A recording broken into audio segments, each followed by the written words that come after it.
பிரியமானவர்களே, ஆமின் வலையொலி வழங்கும் தவக்காலம் தகுந்த காலம் சிறப்பு சிந்தனை தொடரில் இன்று தெளிவான பேச்சின் திறன் உணர்ந்திட தகுந்த காலம் தவக்காலம் என்கிற கருப்பொருளில் சிந்திப்போம். நாம் வாழும் சமூகத்தில் கருத்துக்களை வெளிப்படையாக சொல்லும் திறன் மிகவும் முக்கியமானது. தெளிவான பேச்சு என்பது பேசுவதை மட்டுமே குறிக்காது. அது நம் மனதில் இருக்கும் உண்மைகளை, நியாயத்தை, சிந்தனைகளையும் தயக்கமில்லாமல் பகிர்வதையே குறிக்கும். இதன் மூலம் நம் வாழ்க்கை, நமது உறவுகள் மற்றும் நமது சமூகத்தில் ஒரு நேர்மையான தாக்கத்தை ஏற்படுத்த முடியும். தெளிவான பேச்சில் அடங்கியுள்ள மிக முக்கிய 3 அம்சங்களை இங்கே நாம் கவனிப்போம். முதலாவது, உண்மை பேசுதல் நம்பிக்கையின் அடித்தளம். தெளிவாக பேசும்போது உண்மையை சொல்லுதல் முதன்மையானது. எப்போது நாம் உண்மையை சொல்லுகிறோமோ, நம்மை சுற்றியுள்ளவர்கள் நம்பிக்கை கொண்டு வருகிறார்கள். நம்பிக்கை என்பது எந்த உறவிலும், எந்த கூட்டுறவிலும் நிலைத்திருக்கும் அடித்தளம். ஜார்ஜ் வாஷிங்டன் அவர்கள் ஒருமுறை கூறினார், Truth will ultimately prevail where there is pain to bring it to light. உண்மை அதை வெளிக்கொள்ள முயற்சி செய்யும் இடங்களில் இறுதியில் வெல்லும். இது உண்மை பேசுவதன் முக்கியத்துவத்தை வெளிப்படுத்துகிறது. நாம் எவ்வளவு பயம் கொண்டவர்களாக இருந்தாலும் மனதில் இருக்கும் உண்மைகளை நேர்மையாக பகிர்ந்தால் நமது சொற்கள் மக்களுக்கு மனசாட்சியையும் நம்பிக்கையையும் தரும்.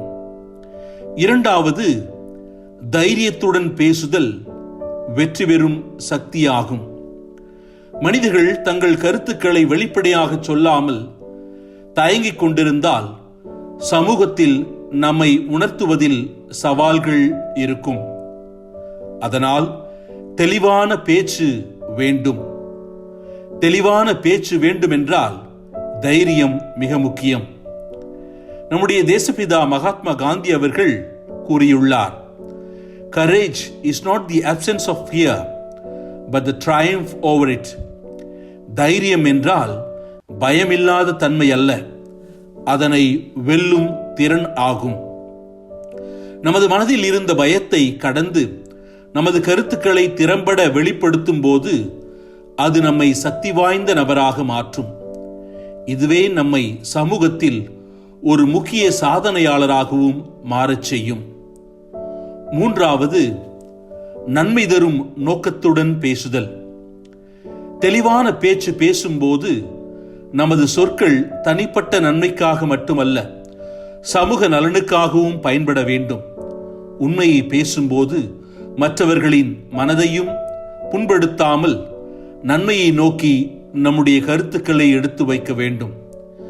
அமெரிக்க எழுத்தாளரும் பேச்சாளருமான எலிஜா ஹார்வே அவர்கள் கூறியுள்ளார், Words are free. It's how you use them that may cost you.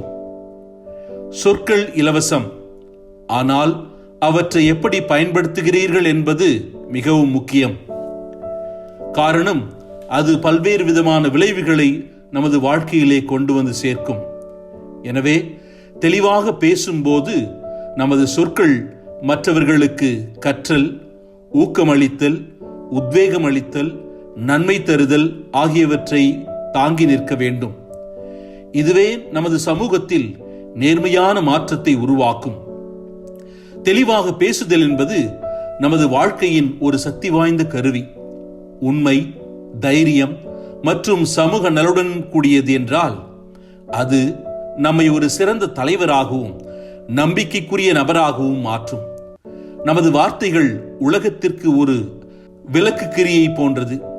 அது நம்பிக்கையை உருவாக்குகிறது, சமுதாயத்தை மாற்றுகிறது, மனதை திறக்க உதவுகிறது. இதனால் எந்த சந்தர்ப்பத்திலும் நமது மனதில் இருக்கும் உண்மைகளை வெளிப்படையாக பகிர்வதில் தைரியம் கொண்டிருக்க வேண்டும். எனவே உண்மையை பேசுங்கள், பயமில்லாமல் தைரியத்துடன் பேசுங்கள். மற்றவர்களுக்கு நன்மை கொடுக்கக்கூடியவற்றையே பேசுங்கள். இவ்வாறு நம்முடைய வார்த்தைகள் நமது வாழ்க்கையை மாற்றும் சக்தியை கொண்டுள்ளன. தெளிவாக பேசும் நபர்கள் சமூகத்தில் ஒரு ஒளியை பரப்பும் நபர்களாகவும் மாற்றத்தை ஏற்படுத்துபவர்களாகவும் இந்த சமூகத்திற்கு பல்வேறு நன்மைகளை கொண்டு வந்து சேர்க்கக்கூடியவர்களாகவும் இருக்கின்றார்கள். இந்த மந்திரத்தை நம்முடைய வாழ்க்கையிலும் நாம் பயன்படுத்தி புதிய சமுதாயத்தை படைத்திட நம் தெளிவான பேச்சின் ஊடாக நம்முடைய பங்களிப்பை செலுத்துவோம். நன்றி.